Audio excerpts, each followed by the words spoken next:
JDS ಜಂಟಿ ಪಾದಯಾತ್ರೆ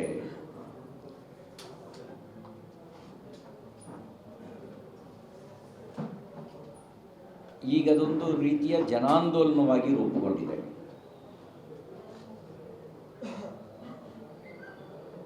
ಆಡಳಿತ ಪಕ್ಷ ಪಾದಯಾತ್ರೆಗೆ ಸೇರ್ತಿರ್ತಕ್ಕಂಥ ಜನಬೆಂಬಲವನ್ನು ನೋಡಿ ಮುಖ್ಯಮಂತ್ರಿಗಳಾದಿಯಾಗಿ ಸಚಿವ ಸಂಪುಟ ಮತ್ತು ಕಾಂಗ್ರೆಸ್ ಹೈಕಮಾಂಡು ಗಾಬರಿಗೊಂಡಿದೆ.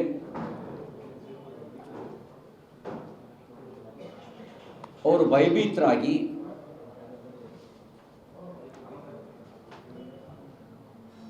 ಬೆದರಿಕೆ ತಂತ್ರವನ್ನು ಅನುಸರಿಸಲಿಕ್ಕೆ ಹೊರಟಿದ್ದಾರೆ.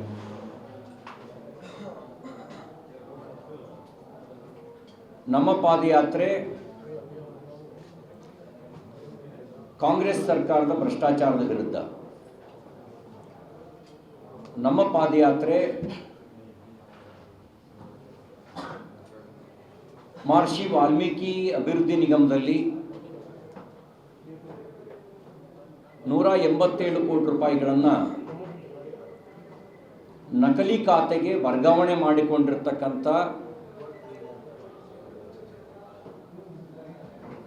ಕಾಂಗ್ರೆಸ್ ಲೂಟಿಯ ವಿರುದ್ಧ ನಮ್ಮ ಪಾದಯಾತ್ರೆ ಮೂಡಾ ಸೇರಿದಂತೆ ವಿವಿಧ ಇಲಾಖೆಗಳಲ್ಲಿ ನಡೆದಿರ್ತಕ್ಕಂಥ ಭ್ರಷ್ಟಾಚಾರದ ವಿರುದ್ಧ.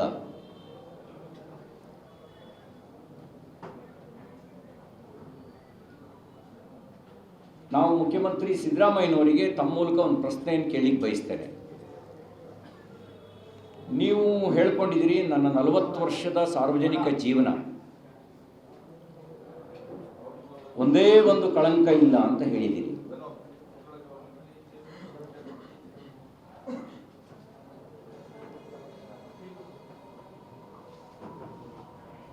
ನಾನು ಮುಖ್ಯಮಂತ್ರಿಗಳಿಗೆ ಪ್ರಶ್ನಿಸೋದಕ್ಕೆ ಬಯಸ್ತೇನೆ,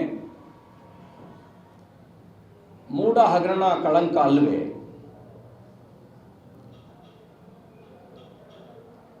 ಮಹರ್ಷಿ ವಾಲ್ಮೀಕಿ ಅಭಿವೃದ್ಧಿ ನಿಗಮದಲ್ಲಿ ನಡೆದಿರುವ ಲೂಟಿ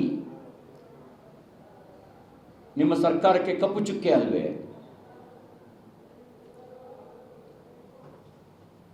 ಅಲ್ಪಸಂಖ್ಯಾತರ ಕಲ್ಯಾಣ ಇಲಾಖೆಯಲ್ಲಿ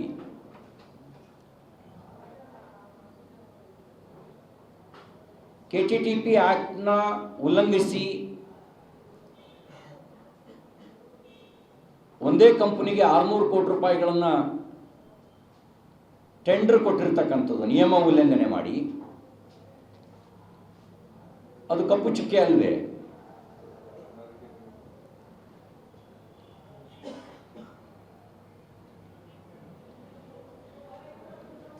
ಪ್ರತಿ ಹುದ್ದೆಗೆ ರೇಟ್ ಕಾರ್ಡ್ ನಿಗದಿ ಮಾಡಿ ಎಲ್ಲ ಇಲಾಖೆಗಳಲ್ಲಿ ಸಬ್ ಇನ್ಸ್ಪೆಕ್ಟ್ರಿಗಿಷ್ಟು, ಇನ್ಸ್ಪೆಕ್ಟ್ರಿಗಿಷ್ಟು, DYSPಗಿಷ್ಟು, ಕಮಿಷನರಿಗಿಷ್ಟು ಅಂತ ಪೊಲೀಸ್ ಇಲಾಖೆಯಲ್ಲಿ, ತಹಸೀಲ್ದಾರರಿಗೆ, AC ಗೆ, ಸ್ಪೆಷಲ್ DC ಗೆ ದರ ನಿಗದಿ ಮಾಡಿರೋದು. ಕಂದಾಯ ಇಲಾಖೆಯಲ್ಲಿ ಸಬ್ ರಿಜಿಸ್ಟ್ರಾರ್ಗಳ ಬಹಿರಂಗ ಹರಾಜು,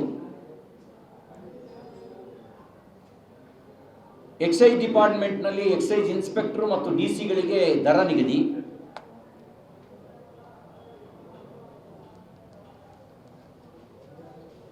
ಸಾರಿಗೆ ಇಲಾಖೆಯಲ್ಲಿ RTOಗಳ ಬಹಿರಂಗ ಹರಾಜು.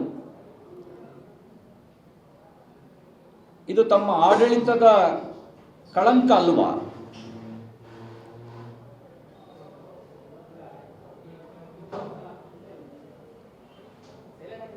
ಬೆಂಗಳೂರಿನಲ್ಲಿ FIRಗೆ ಒಂದು ಅಡಿಗೆ 100 ರೂಪಾಯಿ ಕೊಡಬೇಕು, ಇಲ್ಲಿ ಹೋಗ್ತಾ ಇದೆ ಆ ದುಡ್ಡು. ಒಂದು ಅಡಿಗೆ 100 ರೂಪಾಯಿ ಹೆಚ್ಚುವರಿಯಾಗಿ ಕೊಡಬೇಕು, ತೆರಿಗೆ ಅಲ್ಲ, ಅದು ಲಂಚ. ಪ್ರತಿ ತಿಂಗಳು ಕನಿಷ್ಠ 500ರಿಂದ 600 ಕೋಟಿ ರೂಪಾಯಿ ಸಂಗ್ರಹ ಆಗುತ್ತೆ. ಎಲ್ಲಿ ಹೋಗ್ತಾ ಇದೆ ದುಡ್ಡು? ಚೇಂಜ್ ಆಫ್ ಲ್ಯಾಂಡ್ ಯೂಸ್ಗೆ ಫಾರ್ ಎಕರ್ 1 ಎಕರೆಗೆ 25 ಲಕ್ಷ ಕೊಡಬೇಕು ಲಂಚ. ಎಲ್ಲಿ ಹೋಗ್ತಾ ಇದೆ ಆ ದುಡ್ಡು?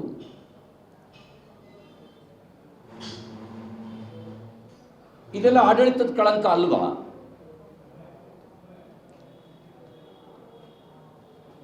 ಮಾನ್ಯ ಮುಖ್ಯಮಂತ್ರಿಗಳೇ, ಸಾರ್ವಜನಿಕ ಬದುಕು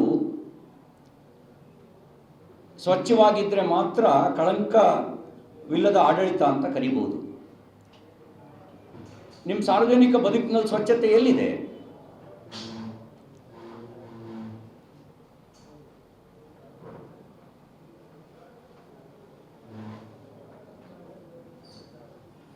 ಈ ಎಲ್ಲ ಭ್ರಷ್ಟಾಚಾರ ಏನೊಂದು ಸೂಚಿಸುತ್ತೆ? ಮಾನ್ಯ ಮುಖ್ಯಮಂತ್ರಿಗಳೇ, ನೀವು ಆಡಳಿತಕ್ಕೆ ಬಂದ ತಕ್ಷಣ, ಮುಖ್ಯಮಂತ್ರಿ ಆದ ತಕ್ಷಣ ಲೋಕಾಯುಕ್ತವನ್ನು ದುರ್ಬಲಗೊಳಿಸಿದ್ರಿ, ACBಯನ್ನು ರಚನೆ ಮಾಡಿಕೊಂಡ್ರಿ.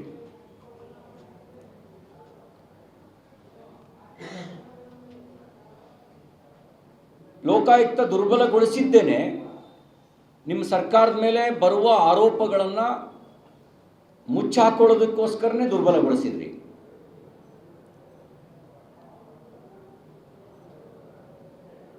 ಬೆಂಗಳೂರಿನ ಅರ್ಕಾವತಿ ಬಡಾವಣೆಯಲ್ಲಿ ರೀಡು ಹೆಸರಿನಲ್ಲಿ 880 ಎಕರೆಯನ್ನು ಡಿನೋಟಿಫಿಕೇಶನ್ ಮಾಡಲಾಯಿತು. Who was father of redo? ಯಾರು ರೀಡು ಪಿತಾಮಹ?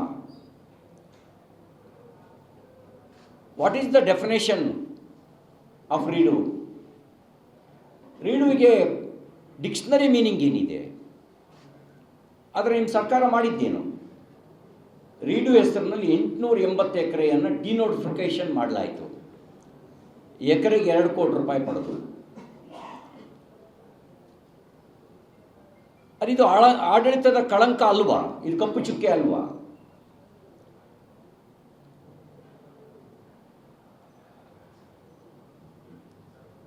ನೀವೇ ಕೆಂಪಣ್ಣ ಆಯೋಗದ ರಚನೆ ಮಾಡಿದ್ರಿ. ನನಗಿರೋ ಮಾಹಿತಿ ಪ್ರಕಾರ ಕೆಂಪಣ್ಣ ಆಯೋಗ ವರದಿ ಕೊಟ್ಟಿದೆ. ಆ ವರದಿಯಲ್ಲಿ ಅಕ್ರಮ ಆಗಿರೋದು ಸತ್ಯ ಅಂತ ಒಪ್ಕೊಂಡಿದೆ.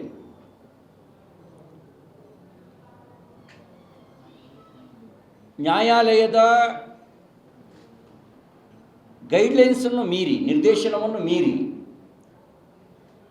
ಡಿನೋಟಿಫಿಕೇಶನ್ ಮಾಡಲಾಗಿದೆ ಅನ್ನೋದನ್ನು ಕೆಂಪಣ್ಣ ಆಯೋಗ ವರದಿ ಮಾಡಿದೆ. ನೀವೇ ರಚನೆ ಮಾಡಿದ ಆಯೋಗ, ನೀವು ಪ್ರಾಮಾಣಿಕರಲ್ವಾ? ಯಾಕೆ ಆ ಆಯೋಗದ ವರದಿಯನ್ನು ಟೇಬಲ್ ಮಾಡಿ ಆಕ್ಷನ್ ಮಾಡಿಲ್ಲ? ಆಕ್ಷನ್ ಮಾಡಿದರೆ ಅದು ತಮ್ಮ ಬುಡಕ್ಕೂ ಬರುತ್ತೆ ಅನ್ನೋ ಭಯ ಇದೆಯಾ?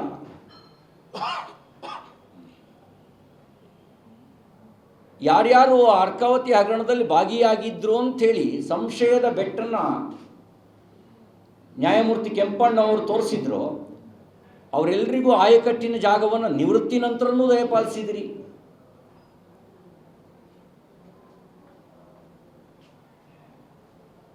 ಇಷ್ಟೆಲ್ಲ ಇದ್ಮೇಲೂ how you mister clean? You are not mister clean.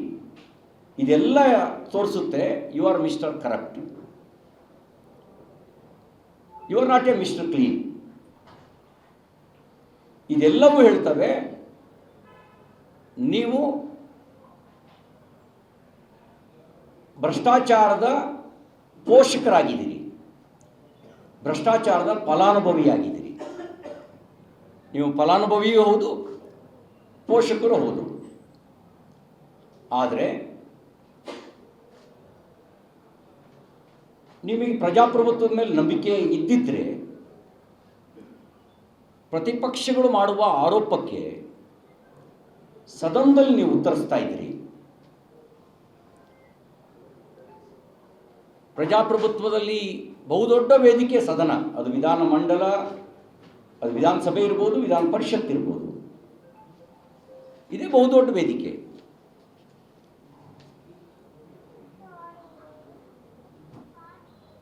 ನೀವು ನಮ್ಮ ಪ್ರಶ್ನೆ ಮತ್ತು ಆರೋಪಗಳನ್ನು ಕೇಳಲಿಕ್ಕೂ ಸಿದ್ಧರಾಗಲಿಲ್ಲ.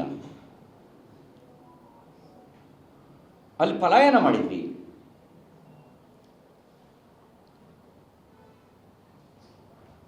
ಹೊರಗಡೆ ಬಂದು ಜನಾಂದೋಲನದ ಮಾತನಾಡ್ತಾ ಇದ್ದೀರಿ, ಜನಾಂದೋಲನದ ಸಭೆ ಮಾಡ್ತಾ ಇದ್ದೀರಿ. ನಿಮಗೆ ಸತ್ಯವನ್ನು ಎದುರಿಸುವ ಧೈರ್ಯ ಇದ್ದಿದ್ದರೆ ವಿಧಾನಸಭೆ ಮತ್ತು ವಿಧಾನ ಪರಿಷತ್ನಲ್ಲೇನೆ ಸತ್ಯವನ್ನು ಎದುರಿಸ್ತಿದ್ರಿ, ಉತ್ತರ ಕೊಡ್ತಾ ಇದ್ರಿ. ನಿಮಗೆ ಆ ಧೈರ್ಯ ಇಲ್ಲ. ಇಲ್ಲದೇ ಇರೋ ಕಾರಣಕ್ಕೆ ಪಲಾಯನವಾದಿಯಾಗಿದ್ದೀರಿ.